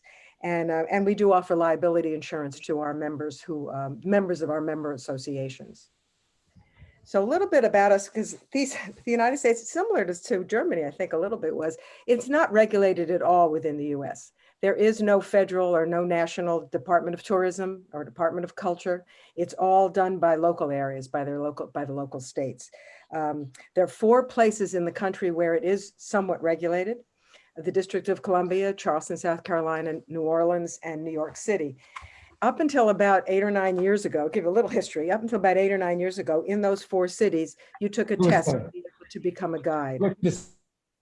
What ended up happening was a libertarian group, along with some like bike and roll type of people, sued in 3 of the places that it was an infringement of free speech to make people take a test in order to get to be a tour guide. So someone is on. So that is what has happened. In the District of Columbia, we no longer test. In Charleston, we can no longer test. In New Orleans, they lost, and they actually took it to our Supreme Court, which did not choose to hear it. So New Orleans, they can test, and they have yet to sue in New York City. So those are the only 4 places. They still, in these 4 places, you're supposed to have a business license in order to guide. But the one issue that we have is it really is not it's not enforced in any way. So most of the time the guides are totally uncertified. We don't know where they are, if they, you know, what they are particularly doing. There is, again, there's no national Department of Tourism. There are some national associations. There's something called US Travel, and they have something called Brand USA with them. They are a nonprofit. They get some funding, and mostly what they do is marketing than they do much about certainly tour guides. Impact on COVID for us, well, basically, it's been terrible. Tour guides are all independent, almost all tour guides are independent contractors. This is, in the US, we call it the gig economy, which is also those that are part of, you know, a lot of people working in high tech, a lot of people now are independent contractors. When the big issue, the government passed a law, passed some laws or some help for people back in March and April. And that allowed the people who were independent contractors to file for unemployment insurance. But unemployment insurance is done by the state. So it's up to the state to determine their regulations and to determine the amount that you get. The federal government did add $600 a week that people could be getting with their unemployment insurance. And so, but that ended in the end of July. The president has said that they could add an extra $300 a week on to that. It depends upon the state. Again, it depends upon whether the state wants to be doing that. So that's sort of where we are in terms of funds coming into independent guides. And most of the guides are independent. There's very few that actually work for an association or for tour operators. And tour operators, basically, nobody got paid. There was no advances. Basically, that's it. When March came and all the tours ended, so did all of our income. There is a possibility. SBA is the Small Business Association. They did have some loans. They are difficult to get. Some people were able to get them, and they're supposed to be forgiven, but it's supposed to be up to a certain amount of your office expense. And again, a lot of us, like was mentioned before, a lot of us don't have, we work out of our homes. In the US, the types of tour guides that we tend to have, we have retired people who just enjoy, this fits in with the poll we just saw, who enjoy sharing the information and having people love where they live. We have retired and second career people who need the income to augment other income. Either they've got retirement income or Social Security income. And then we have full-time, people who are dependent upon the income. And it's been said by a number of people, I think have mentioned this, where some of those full-time people are looking for other work, moving out of the tourism industry. What's NFTGA been doing over the pandemic? in one respect, it's been helpful for us because we used to just meet with the leaders of our associations, because every association is independent. So we used to just meet with them when we had our biennial meetings. But now we meet on monthly leadership calls. So we tend to get get about 15 of our associations on a call each month. And we're sharing information, we're sharing what's happening, we're supporting each other. Some of the associations are really in tough shape. And so in terms of their membership, because there has been no guiding. And so we're doing as much as we can to support each other. The association itself, we've presented some of our own webinars on taxes, well, and some that we've co-sponsored with other associations, larger associations than ours in the tourism industry. So we have presented some on taxes, we presented some on virtual touring and on how to use the different media. We are also advocating for guides. Again, we're a small organization, but there are large national organizations that are often, there's American Bus Association, there is CITA, which is Student Youth Travel Association, there's NTA, National Tourism Association, that are large, and they are full of tour operators, many of them. And so we're working through them to get our voices heard, because they're the ones that have a little bit more clout than we have. One thing we're looking forward to is we will be having our biennial conference in January 2022. So we are really looking forward to that. We're hoping that by 2022 we'll be out and about again. Current state, very few are doing any live tours. There's some in some parts of the country, but very few areas are doing large tours or bus tours. Some are doing virtual tours. The big issue with virtual tours for many of us is how do you monetize it? It's one thing to do the tour, but getting paid for it, unless it's a company that is organizing it and then pay the guide for doing it, it's difficult to be monetized. And so that's one issue with the virtual tours. Many are attending educational webinars. I know certainly in DC we're running, there must be 2 a week. So there's been, and they're all copied for us to watch. So it's been a wonderful opportunity to grow our knowledge. Many are developing new tours, or they're looking at their older tours and trying to make them more inclusive, trying to make them maybe historically accurate. We're trying to update some things that, especially what's gone on in the US over the several months and years. Many associations are struggling to keep members. Some have cut their dues for next year, some are deferring their dues. And frankly, some of them, 1 or 2 of them have said they're not sure if they're going to survive, because again, not needing to have a certification, what am I joining for? And especially since there's no guiding going on right now. And so some tours are leaving the travel industry, and some tour operators are going out of business. So it hasn't been a happy time at all. Looking to the future, I wish I could say it was bright. I think it will be. Unfortunately, 2019 was a banner year. I mean, this was a great year, and we were really looking forward to 2020. 2021, I think, is going to be iffy from the briefings that I attend. It's going to be iffy. People just don't know what's going to happen. Many of us guides, and I'm not sure if the rest of the world finds this, but many of us guides are a little bit older, and many are saying, I won't guide until there's a vaccine, until it's proven. And so that's been an issue. But 2021, so again, we really just don't know until there's a vaccine and a treatment. 2022, they say we'll get better, but they're still going to be slower. And fortunately, the last thing I listened to from one of the economists was that 2023, we think should be back on track. But that's a long time for many of us who just rely on the income from guiding. What we are finding, by the way, those that are, and there are initiatives around this that most of the associations are doing, is that when travel does pick up, it's going to pick up local. It's going to be people driving. People don't want to fly. It's going to be people driving within a radius. And so a lot of associations are really trying to highlight tour local, see things that you haven't seen before. So that's really what I have in terms of what's doing in the US, and I'm happy to take questions when the questions come up. Thanks. Thank you very much, Ellen. Yeah, it was a nice journey from the WFTGA USA. And thank you for sharing. We will be more encouraging to be interactive as we end the session for today. And as we move on to our next presenter for today, another exciting journey and presentation from our Society of Tourist Guides Singapore, STGS, to be presented by Wang.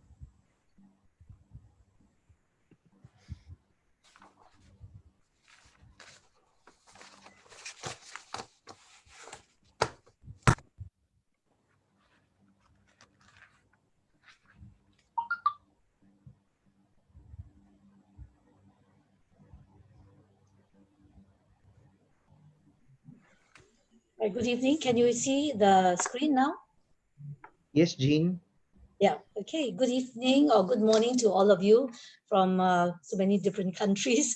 I'm missing London. I was there a few years ago for a familiarization trip, and we met London Guides Guild of APTGA as well as Scottish tourist guides. So that was really a good memory. Right, so I'm here to present a report on what happened in Singapore and what we are going through here in Singapore.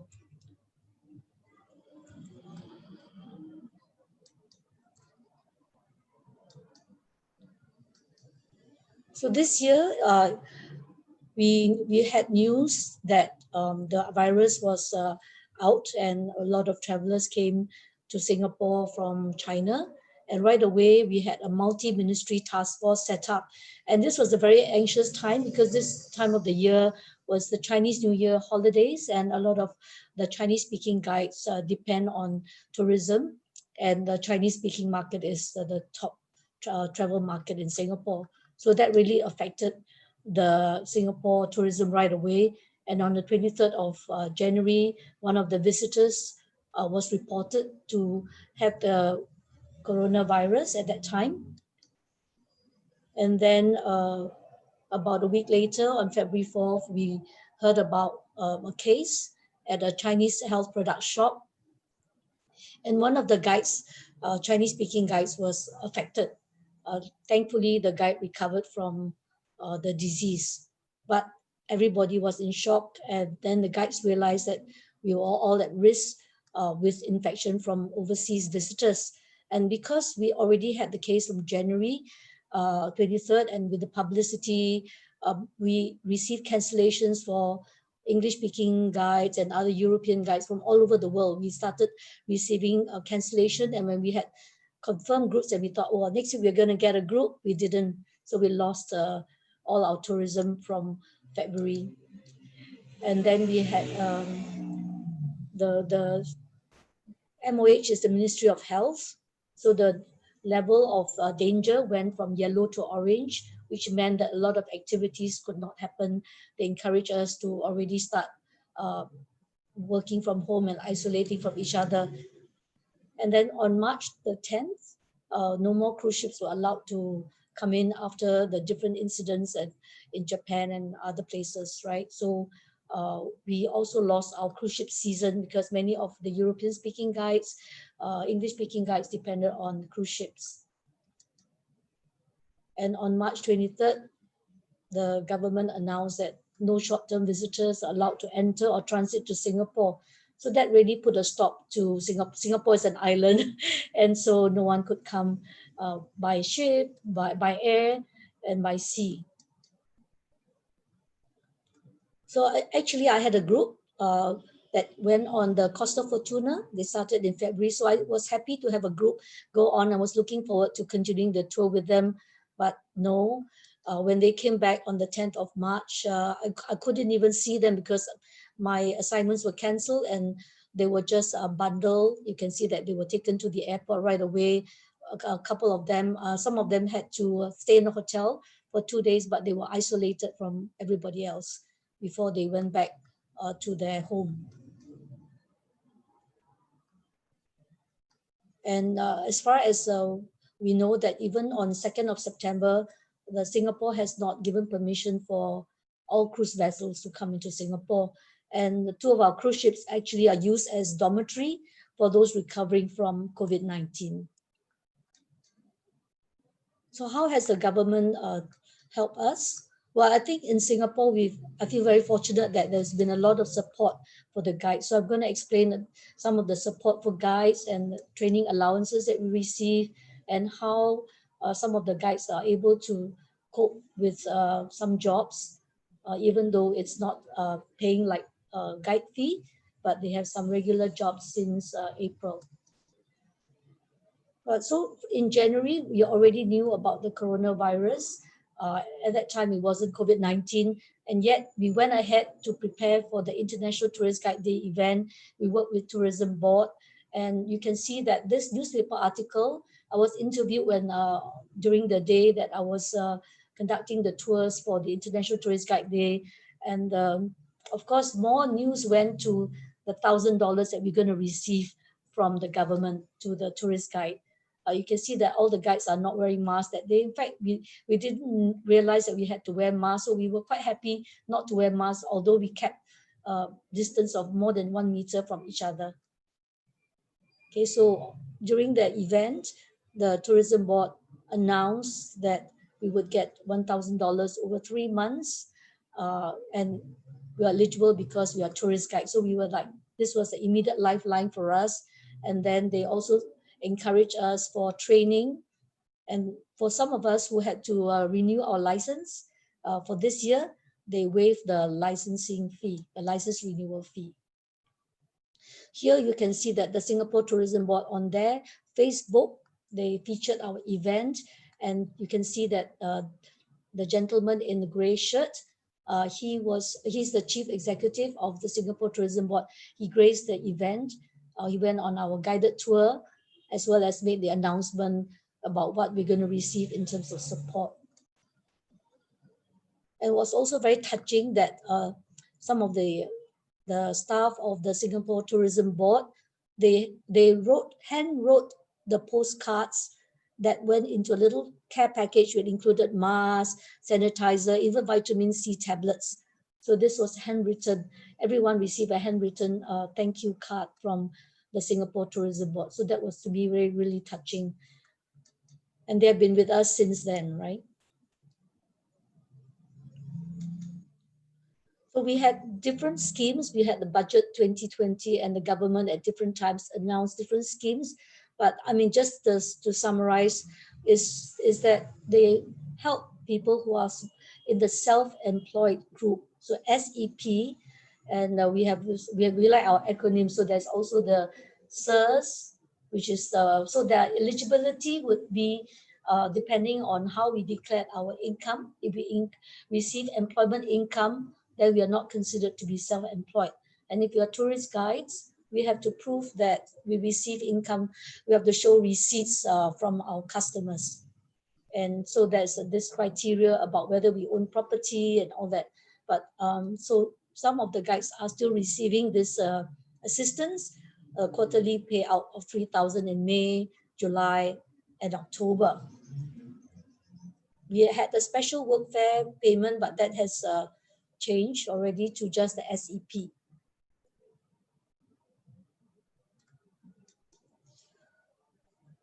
So apart from the SEP, apart from the $1,000 that we received immediately from Singapore Tourism Board, we have this solidarity payment, which all Singapore citizens receive in the budget 2020. So whether we get $300 or $600, we receive it in April and in June. So it's not much, but it shows that the government is trying to help the general population, including tourist guides. So in terms of training, we had circuit breaker, which started in early April, which only ended in June. So from April to June, really we were on circuit breaker. We were asked to stay home. That's our version of lockdown, not full lockdown, but we thought that we would take a break. And so during this time, we had to think very hard about the training, because we were offering professional development courses all along, and that included site visits and also classroom training. So with the circuit breaker, we were not allowed to conduct training in any premises and any workplaces. So we had to resort to conducting online courses. And that took some time. It took a month before we were able to convince the government, the Singapore Tourism Board, that we could still give meaningful training to the tourist guides. So that was step one. Second step was to convince our funding organ that we would follow the training objectives. And then we were allowed to conduct, by the time we allowed to conduct these training courses was already in June. So April, circuit breaker. So that was the time we consolidated, and some of us trainers were able to offer courses by June, right?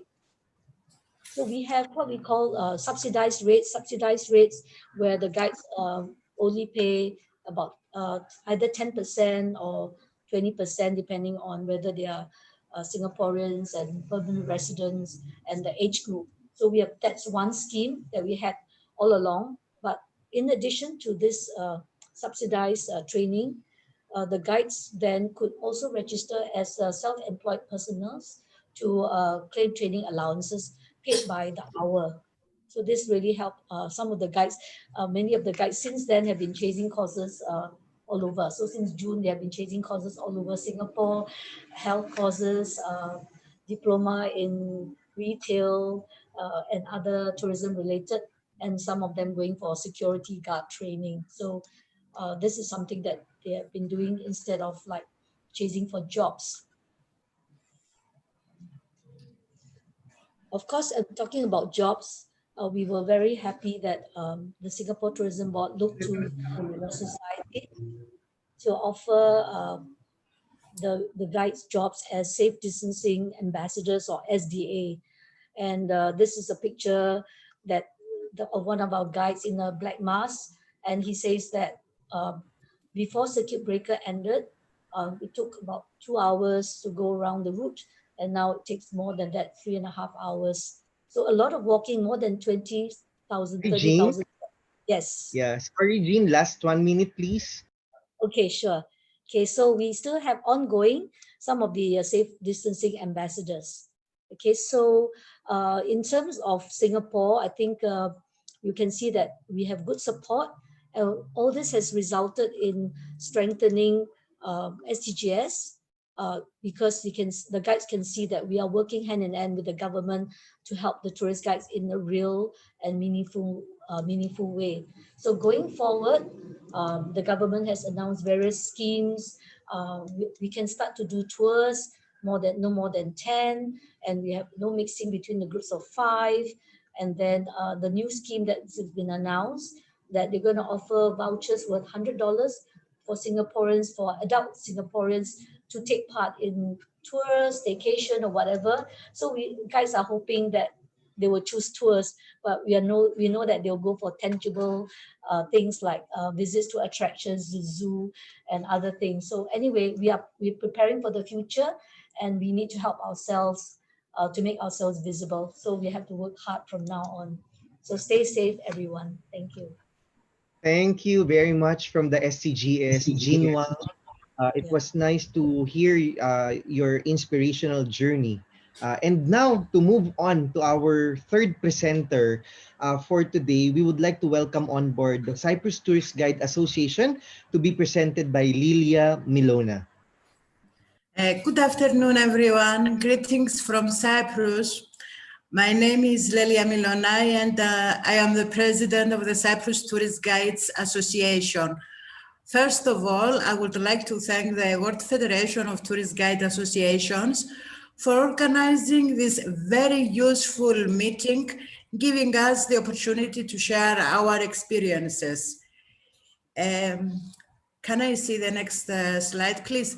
In mid-March 2020, the Cyprus government, in an effort to control the spread of COVID-19, decreed a general lockdown and closed its airports.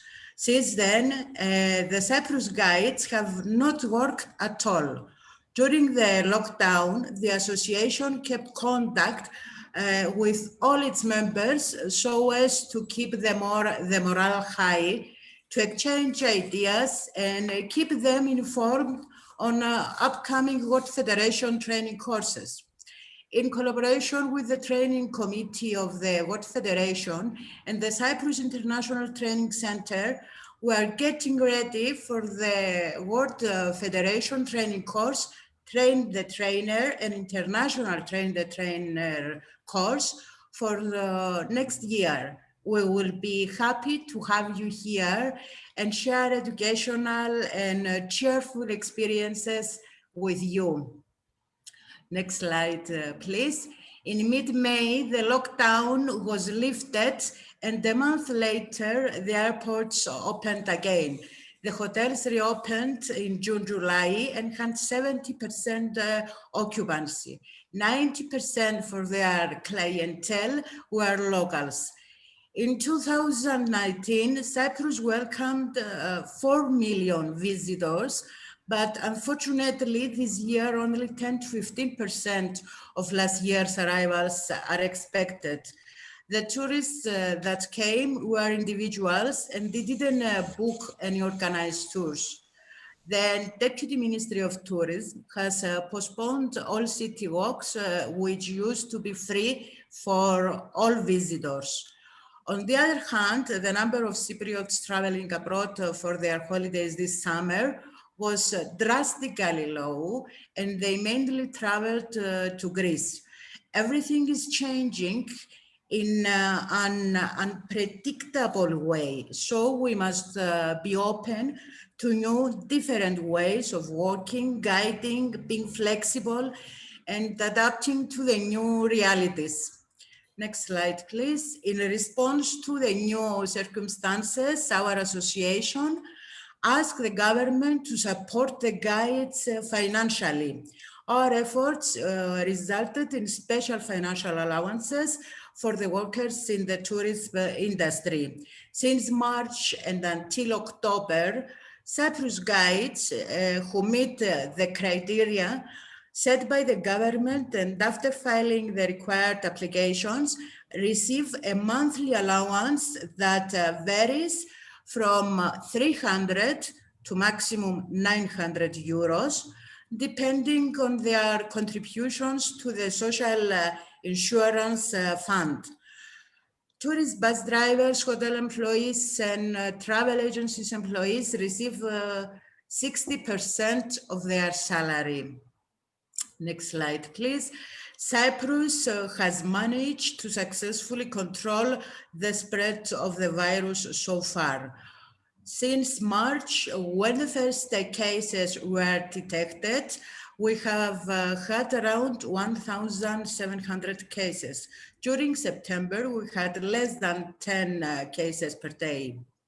Next slide, please. We had only 22 deaths since the beginning of the pandemic. Considering the population of the island, which is just less than 1 million, the situation can be regarded as quite good for the moment. Hopefully, it will continue this way. Next slide, please. We consider Cyprus to be a safe destination, and we are ready to welcome again travelers from all over the world. In all tourist accommodation, restaurants, shops, banks, supermarkets, the level of hygiene is high and all measures are respected. Frequent controls are exercised by the authorities to ensure everyone's safety. Next slide, please. To travel safely to the island, all travelers need to obtain the Cyprus Flight Pass. Countries of origin are divided into 3 categories, A, B, and C, based on the internationally available epidemiological data. The list of countries in each category is reviewed and reevaluated on a weekly basis. Low-risk countries at current stage are Category A, Category B are countries of medium risk, Category C includes higher risk countries compared to categories A and B. It must be noted that category C arriving passengers shall have to remain in a state of self-isolation for 14 days. Next slide, please. Recently, the Cyprus government, following UNESCO's suggestion, decided that entrance to state museums will be free for all visitors. Of course, the use of a mask is obligatory for all persons over 12 years old. Following this, our association contacted the Deputy Ministry of Tourism, the municipal authorities, as well as the tourist boards of all towns in an effort to strengthen domestic tourism. Special itineraries were developed and were proposed in order to cover various groups and interests of the local people. However, the Cypriots seem to be a little worried about COVID-19, and as such, the participation is quite low. This was the case, for example, last Sunday when free guiding was offered by our association in state museums in order to celebrate World Tourism Day. Next slide, please. The Deputy Ministry of Tourism has launched a domestic tourism support plan. The plan is addressed to permanent residents of Cyprus and aims primarily at encouraging holidays in Cyprus through, firstly, the provision of affordable prices by the tourist accommodations, and secondly, the granting of part of the cost of accommodation to the citizens who will use the specific plan. Next slide, please. At the same time, the plan also aims to strengthen all local businesses through the increased traffic that is expected to be generated in various parts of the country, because the plan requires the accommodations that will participate to provide breakfast only. The general objectives of the plan are: first, the extension of the tourist season; second, the acquaintance of the Cypriots with the beauties of our homeland in various areas of the island; and third, the plan is expected to help reduce the recession in the economy and maintain employment in these difficult times that the global economy is going through due to the COVID-19 pandemic. Next slide, please. At the same time, another support plan is being relaunched by the Deputy Ministry of Tourism in collaboration with the Association of Cyprus Travel Agents. It's called Short Getaways Customized for You. The programs offers vacation packages all over the country for families, couples, and groups. And it's especially designed to their needs and preferences. Last slide, please. As we all have sadly experienced, the tourist industry has been completely affected by the COVID-19 pandemic crisis. Under the current circumstances and the uncertainty of the future, it is very difficult to predict when we will finally go back to normality, or when the world will start traveling safely again. In Cyprus, the tourism partners currently hope and expect the industry shall fully recover by 2024. Let us all hope that they are wrong and that a solution to the current pandemic will be found sooner. In the meantime, let us all keep safe. Thank you very much for your attention. Thank you, Lelia, and such an inspirational story from the Cyprus Tourist Guides Association. And again, we mentioned initially that our second half will only be 4 presenters, and yet that we have 5 for today, presenters for today. So our next presenter for us to welcome everyone is from the Panhellenic Federation of Tourist Guides, to be presented by Miss Anastasia Gaitanou. Hello to you all. Hope you can hear me. So, yes. Good. I was trying to get through Zoom through my computer. It constantly was crashing on me, so I'm using my phone. That's why I will not be able to show you the short presentation I had prepared, but I suppose that is fine. Anyway, I would like to talk to you about Greece and what is happening here in the last year. First of all, Greece is a very small country, and we are at the southeast end of Europe, the tip of the Balkan Peninsula. We are between Italy and Turkey. So Greece is a very small country, 132,000 square kilometers. That's about 51,000 square miles. But it has a great variety in landscapes, nature, traditions, people, mentality. So it became very quickly, first in the 20s and then after the Second World War in the 50s, an touristic destination. But I suppose a role did play the VIPs of Greece at that time, like Onassis, for example, bringing his friends to Greece, or films like Zorba the Greek. But tourism developed a lot, especially in the last 10 years. There was a big growth, and I'll just give you some numbers to understand what I mean. In 2011, for example, we had about 16.5 million tourists. In 2019, we had 31.3. So it was more than double, almost triple that number. And in 2011, tourism was 16.5% of our GDP. In 2019, it was 21.7. So you see, it's a very big industry. It's a very important industry that employs about 1 million people in Greece, in a country of about 11.3 million. So it's about a tenth and is working in tourism.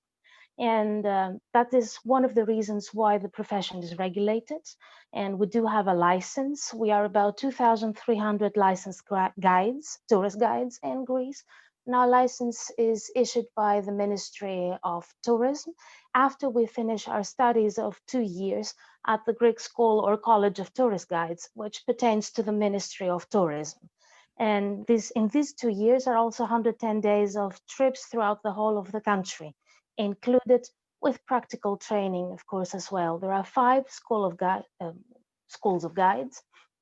And this year there were about 2,800 candidates for 200 seats. So you can imagine there is a lot of interest then in becoming a guide. On the other hand, we also have 5 associations in the whole of Greece, which are represented in the Panhellenic Federation of Tourist Guides that was founded in 1985. And it is an umbrella second-degree association. And both our federation and our associations then try and work towards informing about issues and our members, but also helping whenever that is necessary in matters like related to our profession, like, for example, matters that have to do with insurance, social security, legislation, education, conventions, seminars, whatever you can think of. Then our work in Greece is divided mainly in 3 sectors. We have, first of all, organized tours offered in the big city hotels, mainly in Athens, but not only, and in the beach hotels. Then we have multi-day tours and round trips. And we also have cruise ships, like trips on a cruise ship or shore excursions. So these are the 3 main sectors that we do work in. And our main tourists come mainly from Europe and the US. Most of our tourists in the last years come from Germany, then from the UK, France, Italy, and the US. So thinking of how we work and what kind of tourists we have, meaning the nationalities, then tourists who come from countries that have been affected a lot by the pandemic, you can imagine the total disaster in the tourism industry this year. 2020 looked great. It was going to be most probably the best in the last 15 years. All tours had been confirmed already. The season started only to be abruptly interrupted after 2 weeks. And that caused the chaos because nobody really knew how to react and what to do. So we had a 2.5 months lockdown after that. And then we started trying to manage, let's say, to face several challenges. And I suppose one of the most important ones, if not the most important one of them all, was the total loss of income. As I've heard, we're not the only ones, of course. So total loss of income, as everything was canceled. The country went to lockdown till May. And then the whole of June, the borders were closed as well. The borders opened in the beginning of July, gradually. And they could not really decide all the time. for which country they were going to be open and for which not, but I'll talk about that a bit later. So that was one of the problems, total loss of income. Another problem was insurance and social security. We in Greece are neither self-employed nor independent contractors. We are employees with multiple employers. It's a very unique and kind of working relationship, but we're considered to be employers even if we're working with many tourist agencies and simultaneously.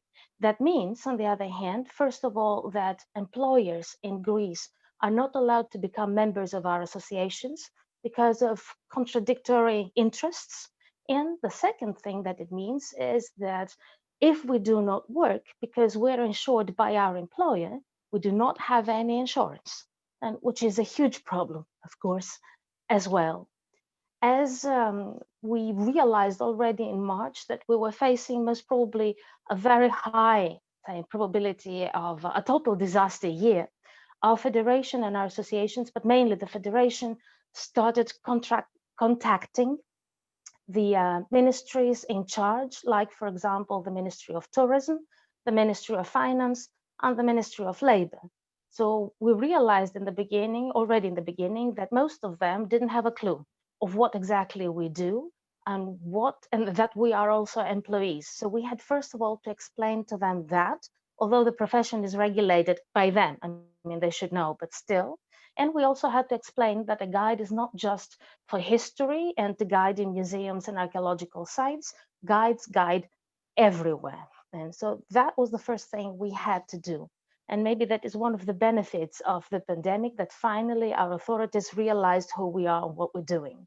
So then after we did that, we explained, then we started stating our issues, our problems, and our claims as well, and our demands, which included a lot of phone calls, a lot of emails, even a video call with our Minister of Tourism and the Deputy Minister of Tourism. And simultaneously, we also had press releases and to make our problems known. And of course, we also had lots of interviews on TV and radio, and all associations of Greece participated in that. So at the end, we managed to get 800 euros for March and April, but with no further facilities, no further benefits like other employees had. So we only got 800 euros, and that was it. So, but during all that time, we kept informing our members through newsletters, circulars, and we also participated as a federation through our associations in an initiative of the Ministry of Tourism, which is called Greece from Home. It is a platform, it's a website practically, but it's a platform where you can upload videos. The idea was to make a video from home, that was during the lockdown, of course, but still from home, then inviting tourists to come afterwards and visit the country. If you look up then Greece from Home tourist guides, you will find 3 videos that we have made, one in English, one in Spanish, and one in French. So after all of that, we continued with emails, interviews, telephone calls, press releases, a video call with the Minister of Labor and the Director of the Panhellenic Social Security Fund. As you see, we were really trying. And in late July, we sent and published an open letter to our Prime Minister, and we tried to meet him wherever he would go to Greece, and he would visit areas then in a context of tourism. So we tried to meet him through our associations and hand him always an official letter of the Panhellenic Federation stating again our issues and our demands and claims. It was quite funny. When we met him in August on the island of Rhodes, he told us, "It is unbelievable how whenever I go to Greece, I stumble upon you." So anyway, that worked as it seems, because it was also followed by a protest throughout the whole of the country of tourist guides. And we also did hear from our Prime Minister that our demands, our claims were justified. But he mentioned that our issues fall within the competence of the Ministry of Labor, which needs the money from the Ministry of Finance, which needs money in general, which is a problem. But then in July at the Brussels summit, where all the issues of the pandemic were discussed among the EU countries and what financial aid every country could get, we did manage to get 70 billion till 2026. And the most important thing was that there was a reciprocity clause covering also COVID-19 expenditures. So financial aid for COVID, for the COVID pandemic, could be covered by that money. And we were promised 534 euros per month for 2 months, September and October, with full insurance and social security. We have not gotten that yet, but it was promised. So we will see. But this is what has happened so far. Just to get an idea of how much 534 euros are, a gross salary, basic gross salary in Greece at the moment is 650. Net salary is 550. Let's say an average rent in a big city, it's like 400 to 600, just to get an idea. Hi, Anastasia. Sorry, last 1 minute, please. Okay, so we do have colleagues working elsewhere, of course, because there was no work. And then we had other challenges to face, like hygiene protocols that changed constantly and were inconsistent. Like you had a plane full with 250 people, then only 65% of the capacity of a bus. So in a 50-seater, like 30-something people, then only 15 or 9 in an archaeological site or museum. So you can imagine how difficult that was with round trips or with shore excursions or with, well, guiding everywhere. Masks during guiding are mandatory everywhere. Masks are mandatory outdoors only for the guide, indoors, like in museums and sites, for everybody. Then, but there is an exception. There are areas that have many COVID cases, so masks are mandatory for everybody everywhere there. And whispers are mandatory as well. And our colleagues had to adapt to these hygiene protocols. It was very, very difficult. Like many had to do, divide the group in 3 and do the same tour then 3 times. And of course, a lot shorter. And borders opened, closed. We never knew what was going to happen. And the last challenges, and I only need a few seconds, were like free tours. That was a huge challenge because in August, our colleagues were not working while free tours were working. So that was one thing. And they did not keep any of the hygiene protocols, none. And the last one, webinars that offer certification without really paying any respect or having any knowledge of the law, giving the false impression to people attending those webinars that they can guide in specific topics like religious tourism, mythological approach of history, etc. So that was a summary of what is happening to Greece. Thank you very much for listening. And thank you also for giving me and all of us the opportunity to share all this with you. Thank you very much, Anastasia. And of course, welcoming our presenter, the last presenter for today, but not the least, is from the Uganda Safari Guides Association. Let's all welcome Herbert Byaruhanga. Okay, I'm trying to get my presentation. I think I sent it earlier. Let me just quick. Yeah. Yes. You see that?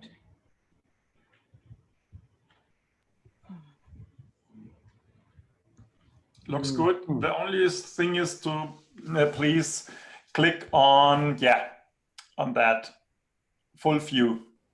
You have it? So far we see the whole screen. Just start the presentation. I have the whole screen. Just click the mouse because it's exactly where you have to click at the moment. Is that okay?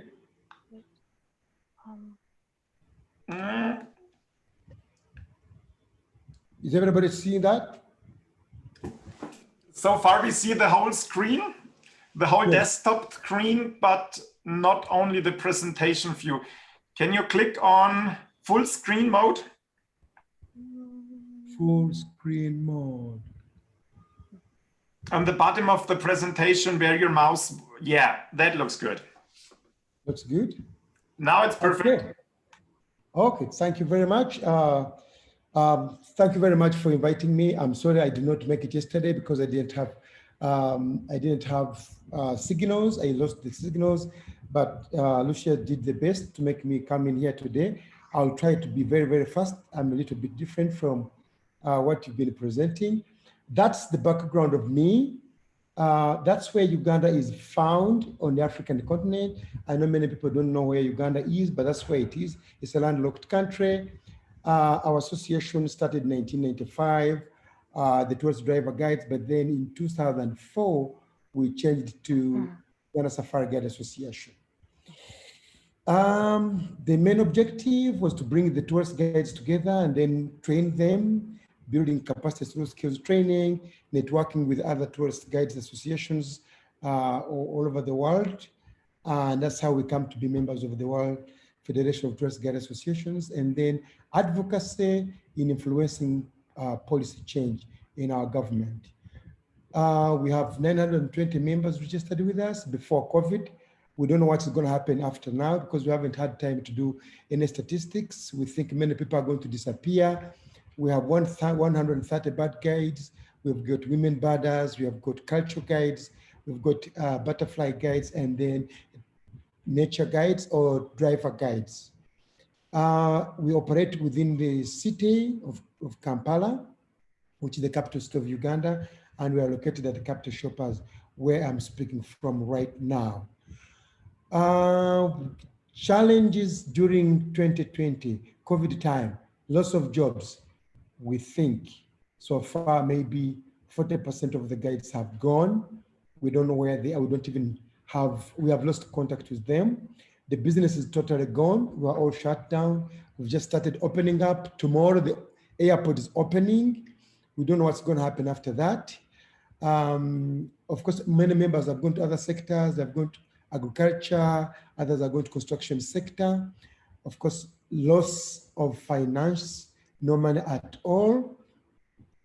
And we must say that the achievement we have had over the time, we are members of the Apex body.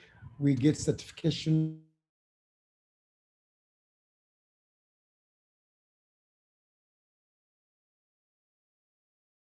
The tourism board works with us in the licensing process. We license our people at different levels, bronze, silver, and gold. And of course, government is going to help us we are going to apply for the hosting of the annual convention of the World Federation of Tourist Guide Associations. We shall be, of course, communicating very soon. And of course, I want to say that the government did not have money to support us. We worked with the tour operators who were able to raise some money, but that happened once. And at the moment, guides have nothing to eat. Most guides have run away, as I said earlier. And briefly, that's what I had prepared so that we can fit within 10 minutes and be able to listen to some questions. I thank you very, very much.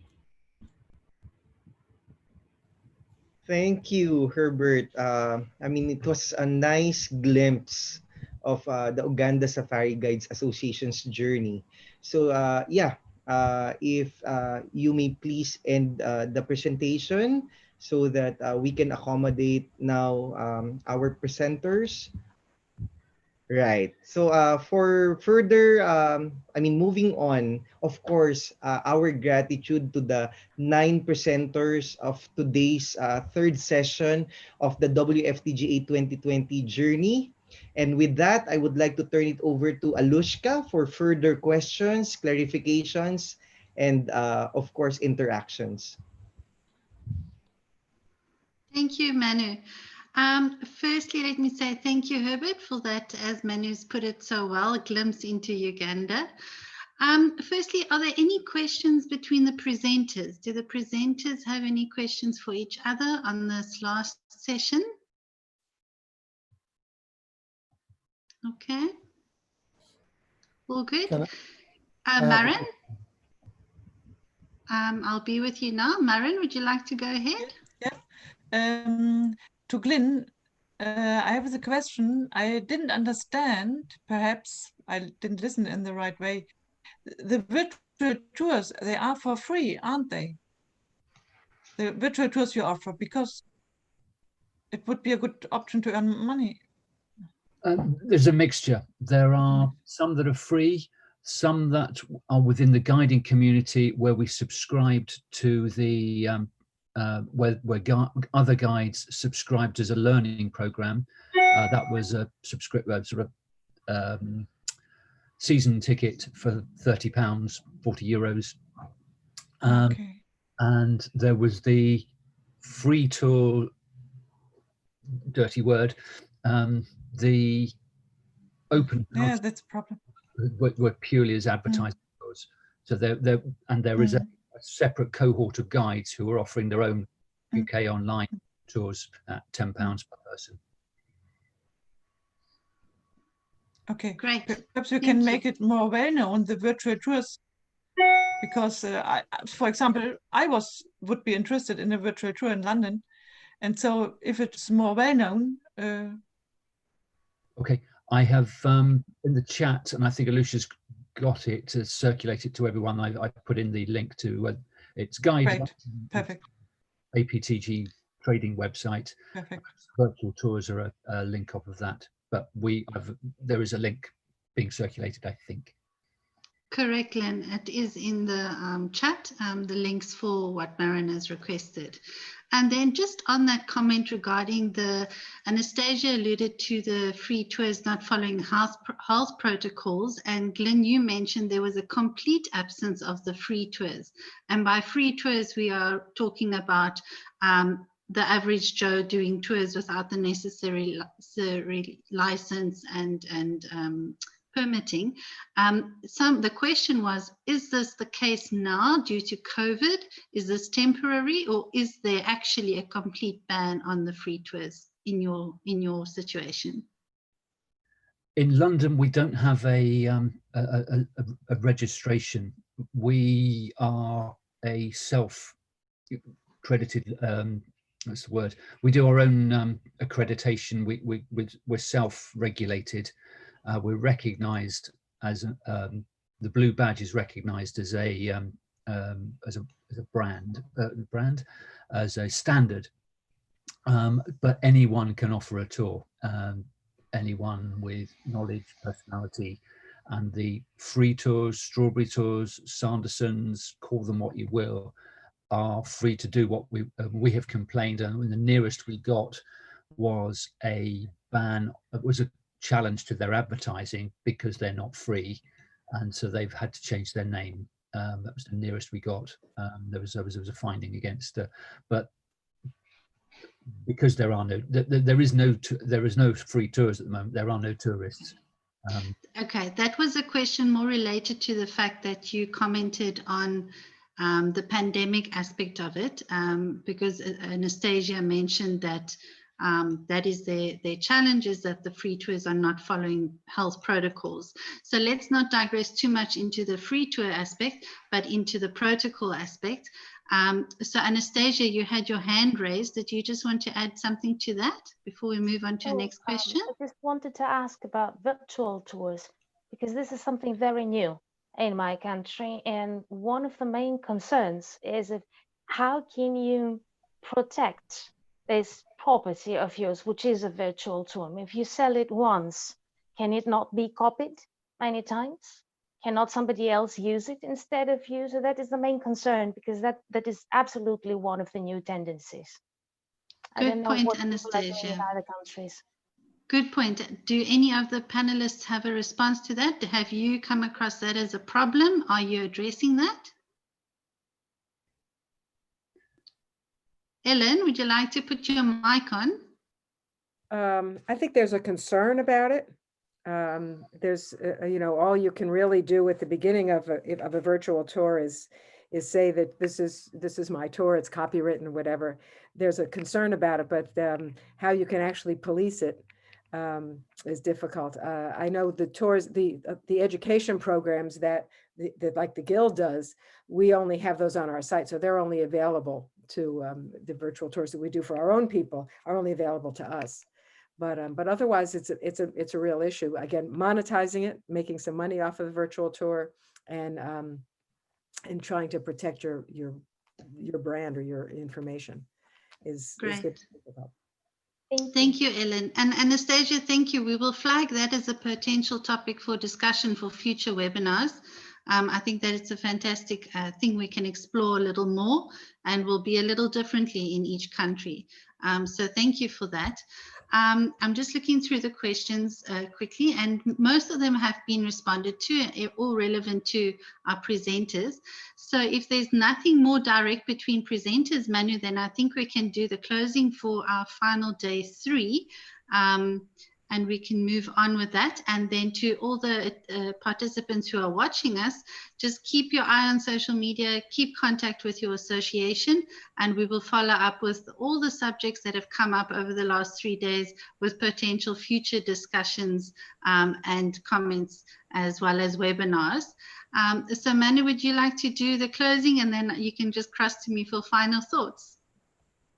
All right. Thank you, Alushca. Again, on behalf of the WFTGA, we would like to thank all your shared experiences, journeys, and inspirational stories that we are so enriched for this last day session on the 3rd day. And would like, of course, to thank everyone, the 9 presenters from the different associations, as well as our technical team headed by Sebastian, and of course, all the people behind for the success of this endeavor. We would like also to invite you to follow and like the official page of the WFTGA, the social media platform, as well as for those people who were not able to join us for this 3 days 2020 journey. We are inviting you that there will be a repeat towards the end of November for you to join and for you to also learn and be inspired of. To let you all know that working collaboratively and preparing together for tomorrow. Thank you very much. Thank you, Manu. So just from my side, thank you to everyone who attended the last 3 days. We will have another session similar to this in November. So please keep contact with your association, and we'll share those dates soon. And I hope that we have learned from the presentations that we've seen. Well, I know we have learned from the presentation we have seen, and we have definitely been inspired by what we have seen and what we have learned. So now I think we all need to take this and work towards the recovery process. So thank you from my side to all the participating associations of the last 3 days, and to Sebastian and his team, and of course our wonderful host for today, Manu. Thank you for a fantastic job today, and on behalf of all of us, it's been a pleasure. And to the participants, we will see you soon. Thank you, everybody. Thanks a lot. Thank you. Thank you.